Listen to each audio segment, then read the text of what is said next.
আমি গত জুমায় একটি প্রশ্ন রাখছিলাম, দেখি যুবকদের ভিতরে কেউ পারে কিনা। যে প্রশ্নটি হলো, ইমান ভঙ্গের কারণ কয়টি? 10টি বলছিলাম, আপনাদের ভিতরে কেউ পারবেন এই 10টি কি কি? আমার পক্ষ থেকে পুরস্কার আছে, আপনি প্রশ্নের উত্তর পারলে আমার কাছ থেকে পুরস্কার নিয়ে যাবেন।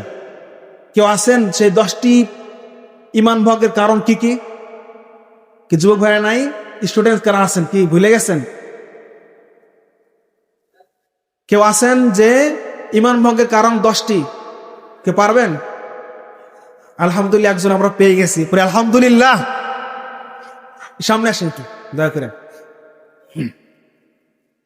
ইমান ভঙ্গের কারণগুলো একটু যদি বলতেন। সালামু আলাইকুম আহমতুল্লাহ। ইসলামী আকিদা অনুযায়ী ঈমান ভঙ্গের কারণ অনেকগুলো।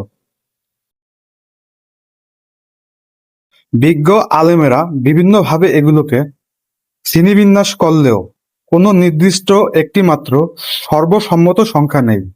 তবে সার্বিক বিবেচনায় ঈমান ভঙ্গের প্রধান ও গুরুত্বপূর্ণ কারণ: আল্লাহর সঙ্গে শিরক করা, আল্লাহ এবং বান্দার মধ্যে কাউকে মধ্যস্থকারী মুশরিক কাফিরদের কাফির মনে না করা, নবী সাল্লাল্লাহু আলাইহি ওয়াসাল্লামের বিধানের চেয়ে অন্য বিধানকে উত্তম মনে করা, ইসলামের কোনো বিধান অপছন্দ করা, দ্বীনের কোনো বিধান নিয়ে ঠাট্টা বিদ্রূপ করা, জাদু করা, মুসলিমদের বিরুদ্ধে মুশরিকদের সমর্থন ও সহযোগিতা করা, কাউকে দ্বীন শরীয়তের ঊর্ধ্বে মনে করা, দ্বীন থেকে মুখ ফিরিয়ে নেয়া।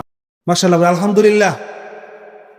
যাই আলহামদুলিল্লাহ, আজকে আমাদের প্রথম দিনের জন্য সুন্দর যেভাবে হোক উত্তর দিয়েছে। আমার পক্ষ থেকে একটি পুরস্কার দিব।